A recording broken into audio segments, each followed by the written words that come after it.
Good? It's recording? Yeah. Oh. Okay, let's go on. Action.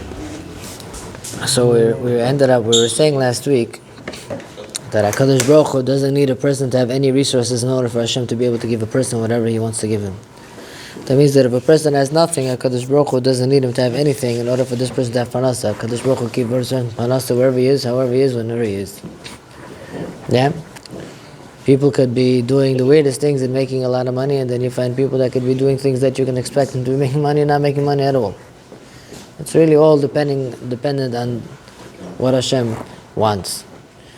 It says, so we're comparing the advantages between a person who has bitachon and Hashem over the person who could take copper and turn it into silver and gold. Remember? We said a chemist that could take copper and turn it into silver and gold. We're going to compare a person who has bitachon to this individual and teach you how a person who has bitachon has more advantages to a person that can take copper and turn it into silver and gold. He says the chemist, in order for him to be able to have whatever he needs to have, in order for him to be able to make gold and silver from copper, he needs to do different actions and different works. Without them, he can't do anything, right? A chemist wants to take copper. He can't just take copper and leave it like this. He needs to mix a whole bunch of things and cook and whatever else it might consist of in order for him to be able to do whatever he needs to do. And sometimes what can happen is that the works that he works with, right, are harmful for him. Sometimes a person's job is very harmful for him. Stress. A lot of people, their jobs can be very stressful, very not healthy for a person, right? Other times people can work inside factories or offices or, people working and as scientists and with all different types of chemicals, even from people, right? I had somebody over my house for Shabbat, and the parents work for Clorox as a scientist and the whole, you never imagine, right? So the point being is that even this person who's a chemist who works and makes gold and silver out of copper, the fact that he's working in such an area is also not healthy for him. It affects his health. Now for us who don't work there, right, the different types of jobs that we do also affect our health, right? A lot of jobs could take a very big toll on a person because they become very stressed. Stress is also very unhealthy for a person. It brings a person to become sick in many different ways. It sort of generates sicknesses in a person. But he says a person that trusts in Hashem is guaranteed that nothing will happen to him. What does that mean? How does that mean guaranteed nothing happen to him? Very interesting. He says he's guaranteed that nothing evil will happen to him. Nothing bad will happen to him. Why? Why? Since a person has bitachon in Hashem and he realizes that everything that Hashem does is for his good, so really such a person, there's no such thing as bad for this person. And no matter what happens to this person, a person doesn't stress over it because he knows at the end of the day it's all for Hashem and Hashem is doing what's good for him. So that means that if a person went to a deal, right, and he lost money on the deal, so some people that might get very stressed and flip out and hate the guy and try to some people will go all out, completely to the opposite extreme. Some people might take it a little lighter and just wait for the advantage of next time around to try to see if they could get their money back. And so people understand that, if this individual, this happened, then Kadosh Baruch Hu did this for my benefit. Kadosh Baruch Hu wanted me to lose this money or for this customer to do whatever he did to me because maybe there was something else that's supposed to happen to me and Hashem did this in order to be able to save me from that gezerah. So when a person has bitachon in Hashem and he realizes that everything that Hashem does for him is for his own good, for his own benefits, a person doesn't stress. And therefore he's always happy for what happens to him because he knows that everything's from Hashem. And therefore such a person who has bitachon in Hashem, his parnasa comes to him with full tranquility. He's always calm, he's always enjoying life, everything is always, he doesn't stress over anything. Work was good today, work was not good today. At the end of the day, he knows everything's from HaKadosh Baruch Hu, and everything that Hashem does is good, and Hashem loves him. And therefore, at the end of the day, he's always happy with whatever happened that day, because he knows everything that was 100% from Hashem. And therefore, such a person is always very tranquil, as opposed to a chemist. He's not like that.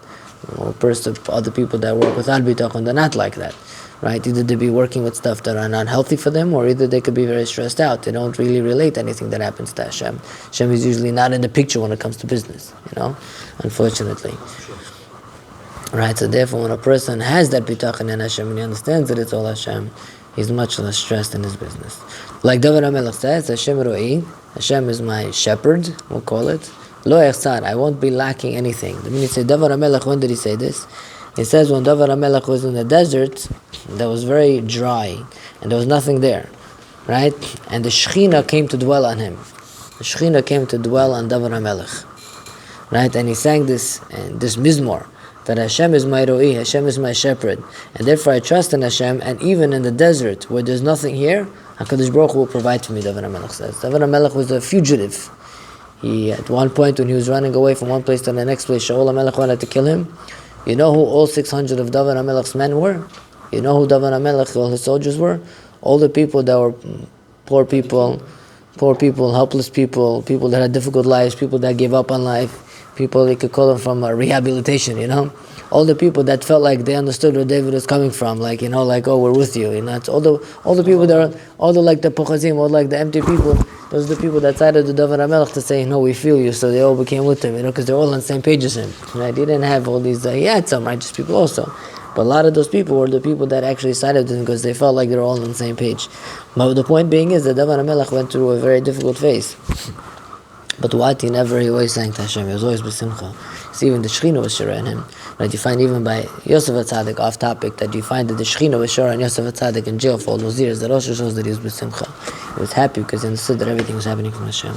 So David HaMelech, right, in this actual desert that he was in, there was nothing there. HaKadosh Baruch Hu brought water, like a sort of, he brought water to come, beautiful water for David HaMelech to be able to drink from. So you see that even David HaMelech in a poor desert, there was nothing there, HaKadosh Baruch Hu brought him water. It's interesting to know. I was reading this, thought about this. You know, this the Mishnah Berurah writes, and the post can bring it, the Shlah and others also bring, that before a person eats, a person should daven for his parnasa beforehand. A person shouldn't just jump into eating. So a person should acknowledge, right, that his parnasa comes from Hashem before he eats something. Right, therefore, that's one of the reasons why the Bukhari says, what does that have to do with now, before I'm eating? Right, because as the horse says, the person has to daven for parnasa before he eats. So therefore, that is like that tefillah, that pasuk. But everything. Right? No, but you don't say Mizmor David only on Shabbat, you usually say. But on a regular, like Yishlo or whatever. Right. Right, but a lot of people, they say Mizmor LeDavid, right? So the question is, why Mizmor LeDavid? It's interesting to know that David HaMelech sang that Mizmor LeDavid that we just mentioned. That's the Mizmor that he sang when he was in this desert, when he was starving, and the Shekhinah came to dwell on him, and he sang Mizmor LeDavid, and Hashem brought a river of water in order for him to be able to drink. That Mizmor LeDavid we say before Parnasa, because what is that Mizmor saying? That HaKadosh Baruch Hu is our shepherd, and no matter what, Hashem will always give us everything anywhere.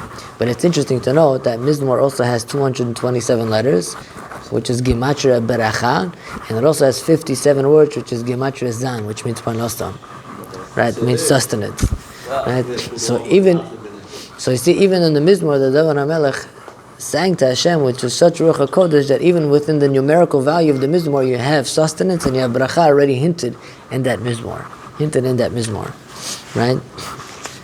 So you find that HaKadosh Baruch Hu can give a person anywhere anything. It doesn't need a person to be able to do his ishtadlus, and a person has bitachon in Hashem. Another advantage that he says over here is that sometimes when people are into business, they can't trust other people. I knew somebody, he was working day and night, he was never able to take a vacation. Right? And his wife was already losing it. I tell him, how come you don't take a vacation? He tells me, because the way he runs his business is so busy, he can't give anybody else over his business to run. Because they're going to go and take all his contacts, they're going to figure everything out, and they're going to eventually break off against him. Right? So he can't leave his business to anybody. Right? Well, he says that Uman Akimaka also, this person, the scientist that makes from copper, he makes into gold and into silver, he says he can't trust anybody. Right? He can't trust anybody in order to be able to teach them, right, his profession, the formula, right? He can't teach anybody the formula. I heard once a joke. It says that, the Coca-Cola, nobody knows the secret ingredient to Coca-Cola, except OU, right? Rav Landau, the Hashem they give on the Coca-Cola, they know the ingredients. But it says that since Ashkenazim drink Coca-Cola on Pesach, so it's made out of potatoes, eggs, and vegetables, and that's it. It's just a joke, because Ashkenazim don't eat anything, right? on Pesach, the very machmer, the Rav Avadia before Pesach, a little off topic, before he used to give a Shabbat Gadol drasha, he used to tell the Sephardim, he used to say, Chag Kosher V'Sameach, he used to tell the Ashkenazim, Tzom Kal, have an easy fast. Right, let's go on, right? So you see that this Ummah, he can't reveal to anybody his secret ingredient. He can't tell anybody what it is. Because he's scared of his life. His whole life depends on his parnasa. He can't have anybody else find out whose parnasa is. Why? Because then they're going to come into the field and start taking away from him. Right? Right? Since other people are going to start getting into his profession, start getting into his field, so what's going to happen? Start taking away his business, start taking away his parnasa. Yeah? A lot of businesses are like this, right? You can't have anybody know where all your resources are, all your connections are, right? When you bring your customers, all of the paperwork, you don't show all the wholesalers and everything else behind it. You don't want, it's the same idea, right? This chemist also, but a person that has trust in Hashem, not only does he not scared of anybody, confusing us.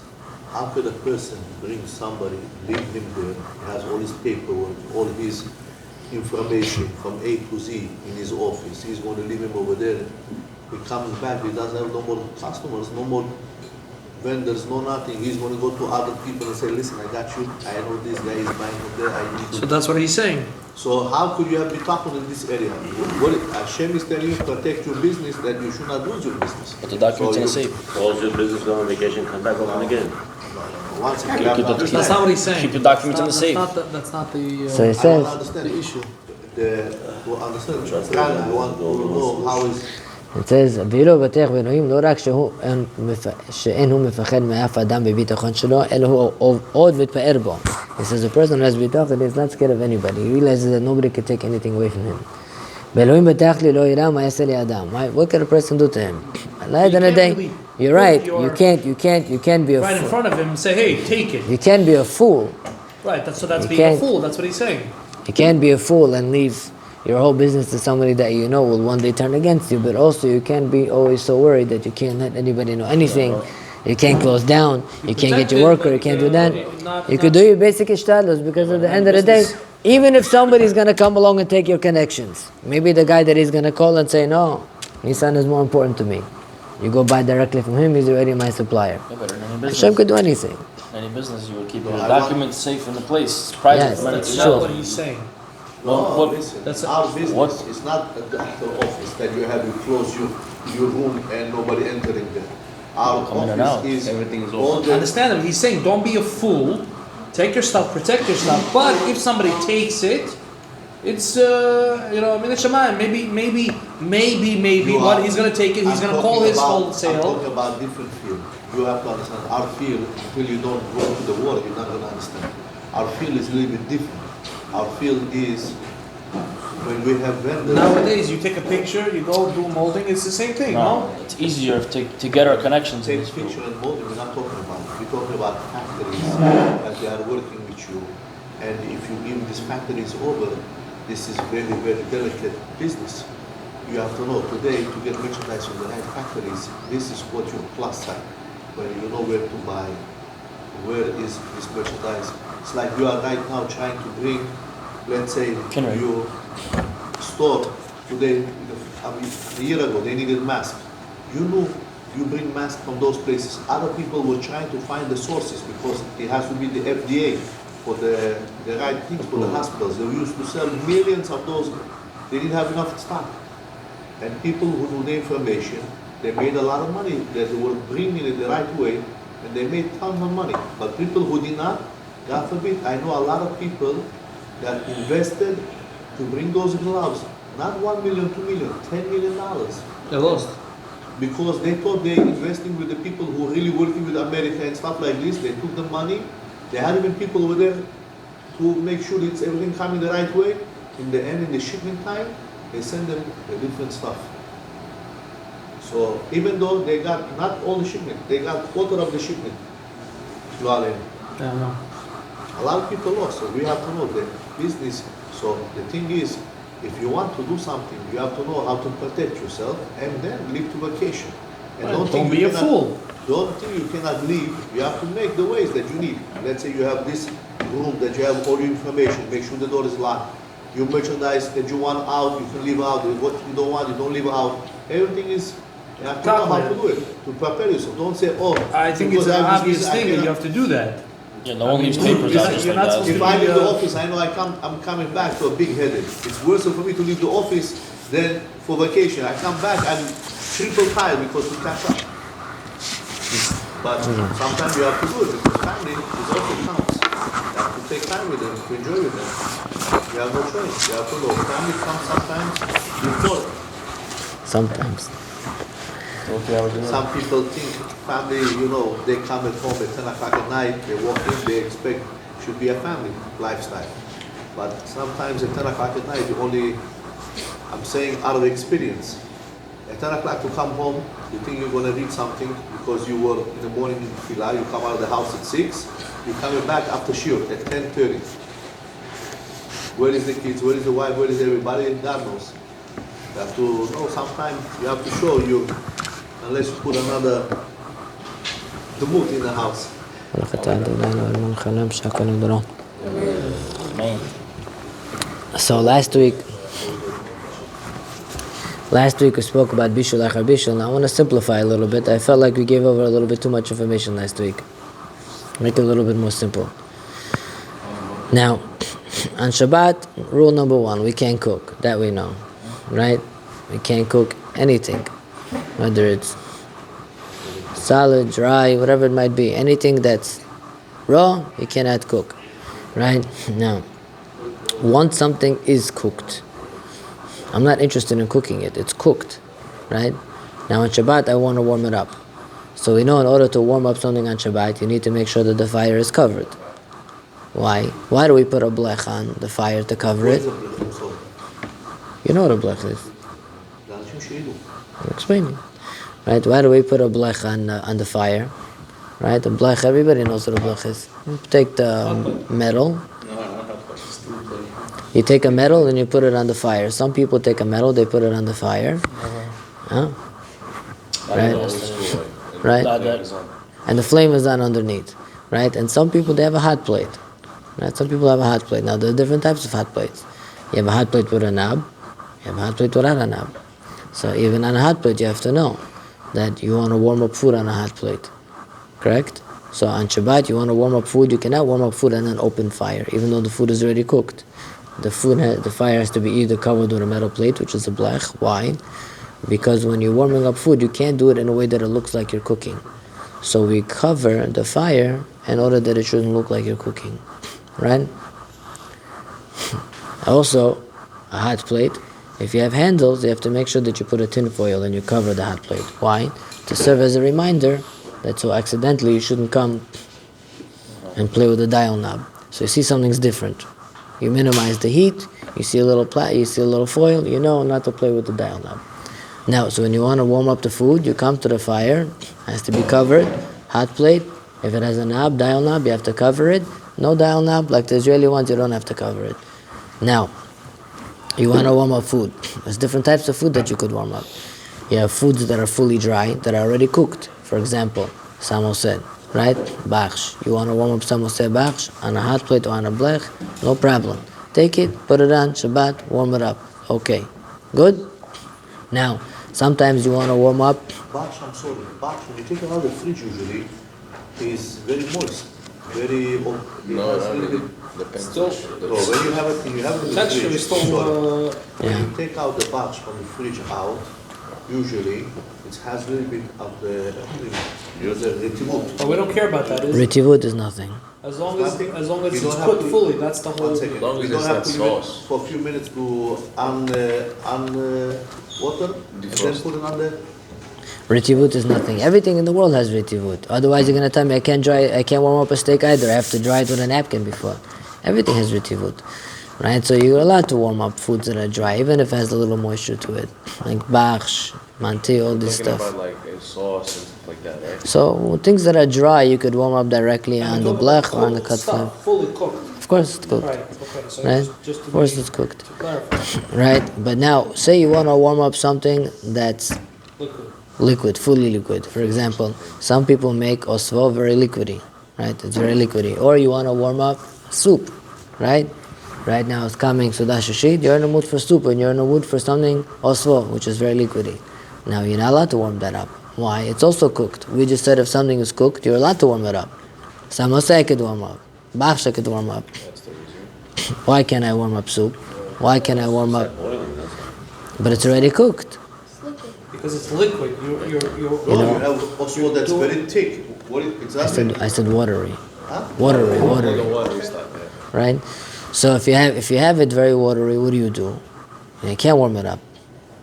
Why not? It's already cooked. Because the Shulchan Aruch said there's a difference when something is dry and when something is liquidy. When something is liquidy, then even though it's already previously cooked, or once it cools off, the original cooking of it is sort of gone. Now when you want to put it back on the fire, we're looking at it as if it's cooking from new. What Right. if you're taking the oshtavo, say it's liquid, right? You didn't take it out from the plata. You're taking it from the actual pot into the plate, but without taking it out from the pot. Is that allowed or not? We'll get to that. That's a little bit different question. Now, you want to warm it up. You're not allowed to warm up something that has liquid, right? Something very liquidy like that, you're not allowed to warm up. Now, what about if you have something that's not dry, that's not fully liquid? Half and half? Something's like half and half somewhere, right? Yeah, like let's say a Moroccan fish with a lot of sauce and stuff like that. Moroccan fish with a lot of sauce, or what is those? Take it out of the fish first. What is that green stuff? That green. What is that? Oshtoki, right? Now you have oshtoki, right?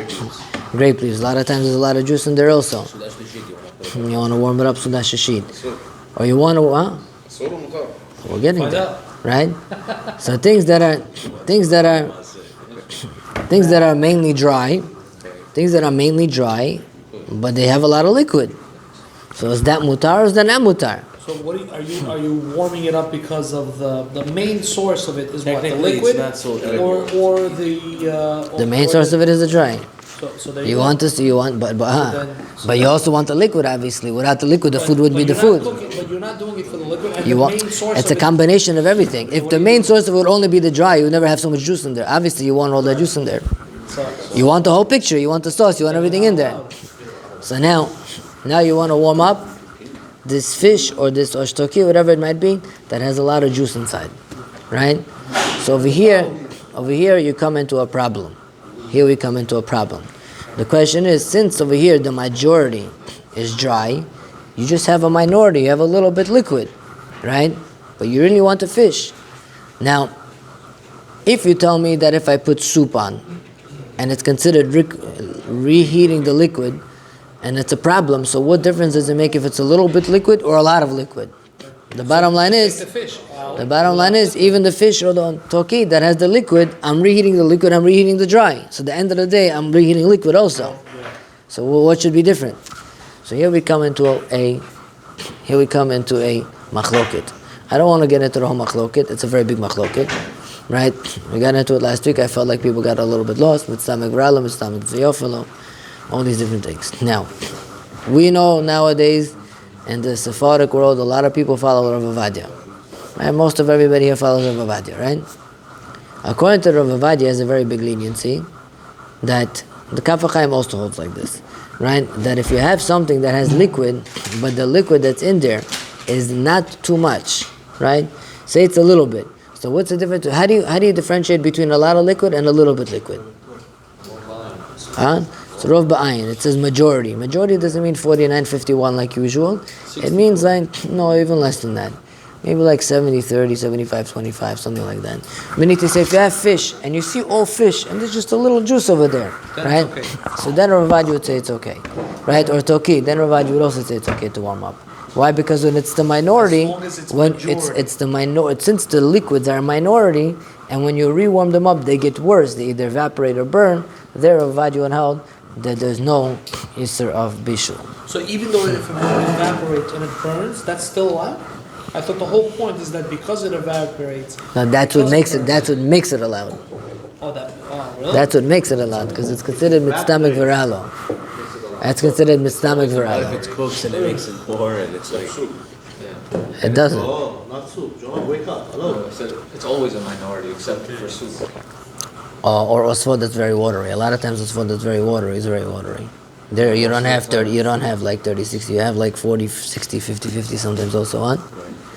Depends, everybody makes it differently. I personally like the ones that are a little bit dry, better, whatever. Right? But, so, and then that's that. Now, that's what we discussed last week, when you're allowed to warm it up, when you're not allowed to warm it up.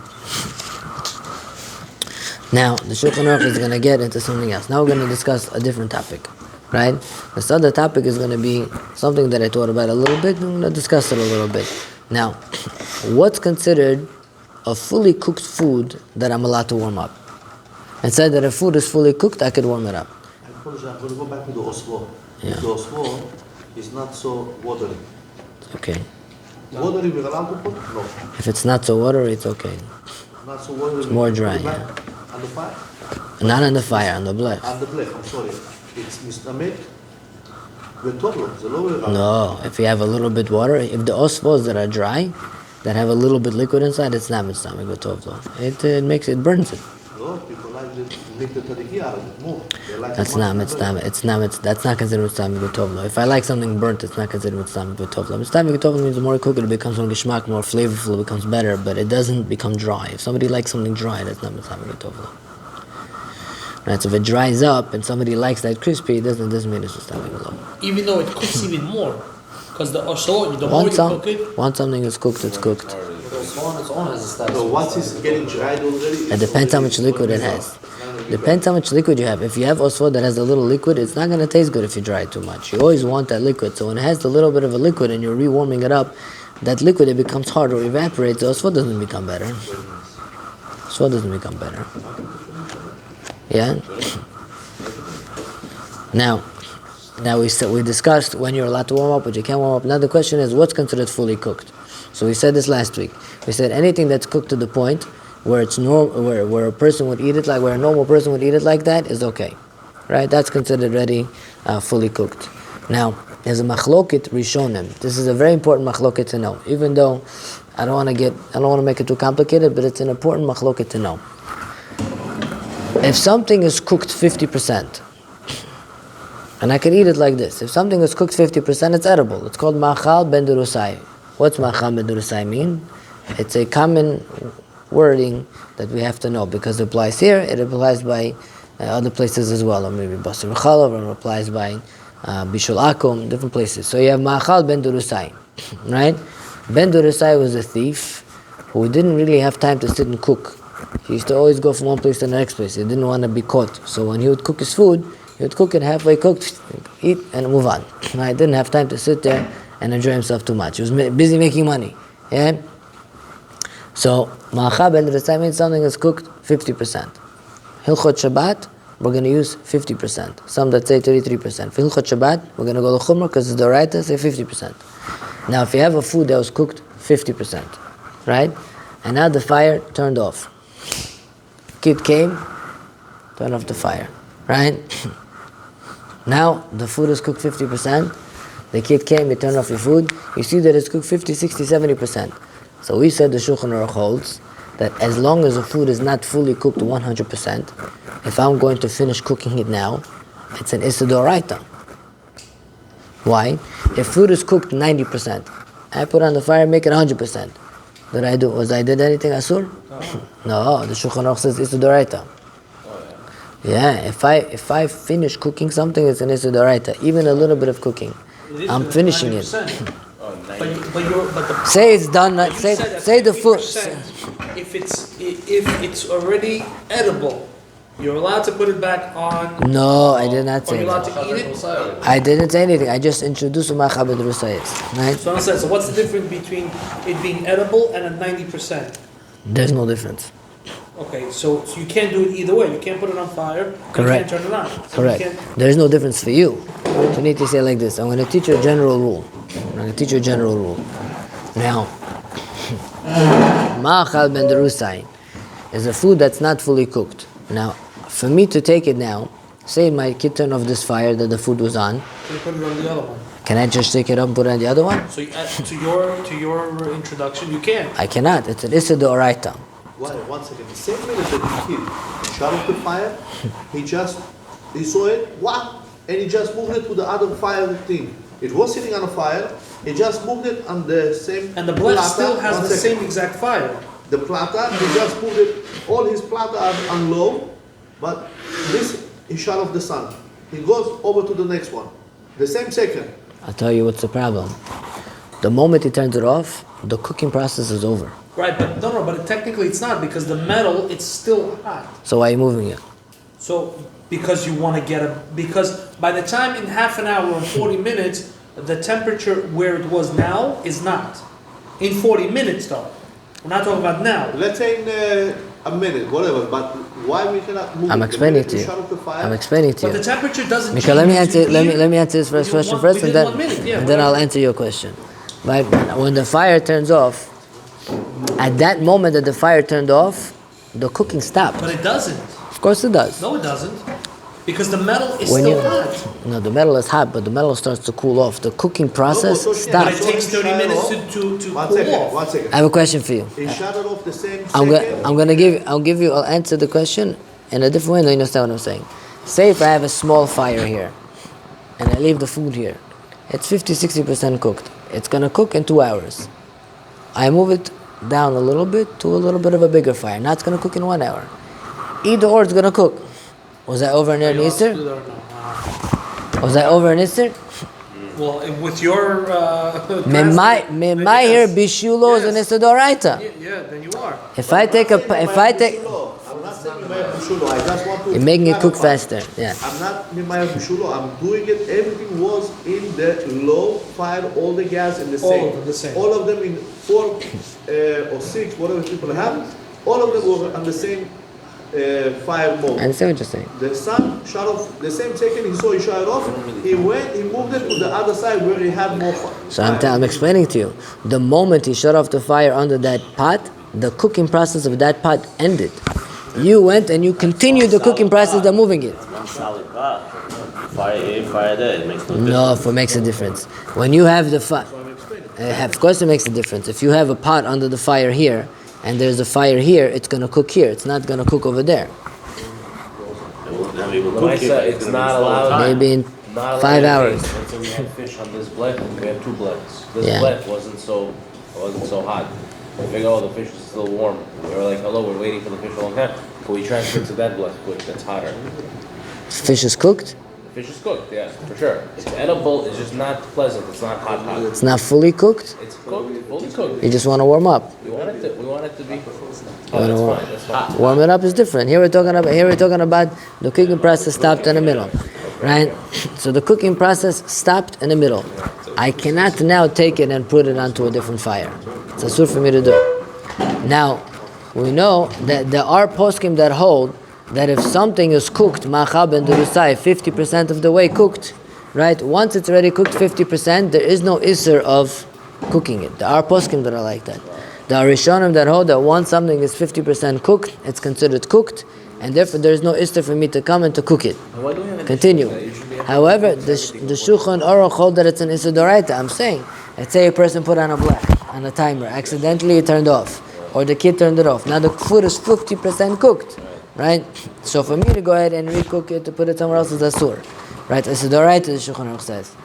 But there are poskim that say it's mutar.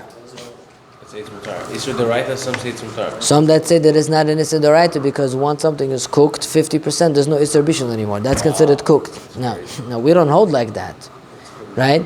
But for me it doesn't make a difference. But there's another rule that that the Beis Yosef brings, the Chida brings in the name of the Beis Yosef, I should say, and Rabbi Pinchasi also quotes this rule.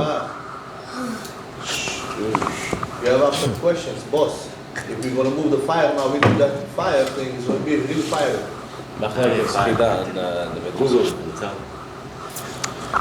Yeah. So now, if I want to take, say if I have, let's leave this question like this. I want to go on to a different question for a moment, and we'll come back to this question. So there is no way to put it on another fire for sure. For you, What do you mean for you? There's Once it's other- off, you other can do it. person, we'll see. Other person can put it. I saw the kid shut off. It was 50% cooked. before Shabbat it was 50% cooked. Nobody and could who put knows it. now maybe 60% is cooked already, but the sun shut off the fire, he runs and he moves it to a different fire, we're not allowed. Not allowed, no. Not allowed. Now, we have a different machloket. The Chida brings something very interesting. The Chida says, it's a very big posek in the Sephardic world. Before the Ben Ish Chai, the Chida was the main posek for the Sephardim. Everybody went with the Chida. Until the Ben Ish Chai came, then he was the next posek who took over the whole Sephardic world. Now, the Chida says, whenever there's a machloket a poskim, whether something is mutar or asur, even by Doraita, we have a general rule, safek, Doraita, l'chumra. Whenever some poskim say this is an Isser Doraita of cooking, some poskim say no, this is not an Isser, it's mutar, right? Majority is the So for example, no, not necessarily, right? Not necessarily, right? So say you have, we said earlier that if you take soup that was fully cooked, cool down, can I warm it up on Shabbat? Not allowed. Why? You're re-cooking the soup because it's liquid. It's a machloket rishonim. The Shulchan Aruch said that once something is liquid and it cooled off and you re-warm it up, it's considered like you're cooking again. It's an Issa Doraita. However, the Rama, Ashkenazi posek, holds like the Rishonim that hold that even liquid that cooled off, the Rambam holds like this, even liquid that cooled off, once it was already cooked, I'm allowed to re-warm it up. Not a problem. Why? There's no bishul achar bishul balach. That's it. There's no cooking after cooking. Doesn't make a difference whether it's dry or moist. Now the Shulchan Aruch holds the Doraita. He held like the poskim that are Machmir, the Doraita, the Ashkenazi poskim mainly, right? And the Rama held like the Sephardic poskim mainly, that it was mutar. Interestingly enough, the both go the other way around in the Shonim, right? So now you have the Chida says you have a machloket. You have this pot of soup. According to the Shulchan Aruch says it's a Safek Doraita l'chumra, it's asur Doraita, you're not allowed to warm it up. According to the Rama and the Rishonim and the Rambam that say that what? I'm allowed to warm it up. Once it's already fully cooked, you could warm it up again. The Chida says, for me as a Jew, you have Safek Doraita l'chumra. I'm not allowed. But when it comes to telling a goy and you have a machloket in halacha, you go l'kula. You go l'kula. You go lenient. Meaning to say that if I have a question over here, is this mutar or asur? Right? So for me, I'll be machmir. But if I have poskim that say it's mutar, I can tell a goy to do it. Verstehst? By a goy, we don't say safek doraita l'chumra. We could say safek doraita l'kulan. Right? You have the cleaning lady in the house, you tell her, put this soup. So the Chida says you're allowed. As a Halacha l'maaseh. Yeah. you can tell a guy to go turn on. No, not turn on the fire. you have the black. Hold on a second. Hold on. The soup is on. Be on the phone next time. The fire went off. No, we're talking about We're talking about what? A regular, just to put it on the fire? to put on the black again. I'll see you take But care. if the fire turned off, and you tell the guy to put it back on, that's okay. Or to turn back on the fire. No, That's not allowed. no, that's asur. Everybody says that's asur. But just to put it back on. One second. You have soup that cooled off, that was previously cooked. Since our poskim say it's asur, poskim say it's mutar, right? The Chida says you're allowed to tell the goy to warm it up. Is this like an every situation, or situation where you have to feed the kids, or Every or situation. Every situation. So if I wanted some soup right now on Shabbat, It's fully cooked. that's fully cooked. Every soup is mostly. I can tell a guy I had to go put it on the blech. No problem. Okay. And what about the situation where with the question that I asked? Right. So the question that you asked is the question that I thought about. Based on the Chida's rule that whenever you have a suffix, right, by a goy you go l'kula, by yid you go l'chumra, so by a food that's 50% cooked, since it's a machloket whether there's bishul or not, maybe over there also there would be a tzad heter to tell a goy to be able to put on a different flame based on this Chida. But over there is a little bit worse. Because even the poskim that say that it's mutar, on the right there's no bishul anymore. Even on those poskim that are those that hold that it's an Issa D'Rabbanan, it still remains to be an Issa D'Rabbanan. So you're not telling a guy to do something mutar. You're telling him to do something. It was usher from the get-go, and because it was usher from the get-go, you can't tell him to put it on the new fire. So that's the question. Is something that's cooked machab and rusai, aser to continue cooking or not. So if you tell me there's a machloket to poskim, some say it's mutter, some say it's aser, maybe there would be a way to say that by telling a goy to put on a different flame would be mutar. But that's only if those poskim that hold it's mutar, right? So we'll stop over here and we'll continue next week. You want to turn this off?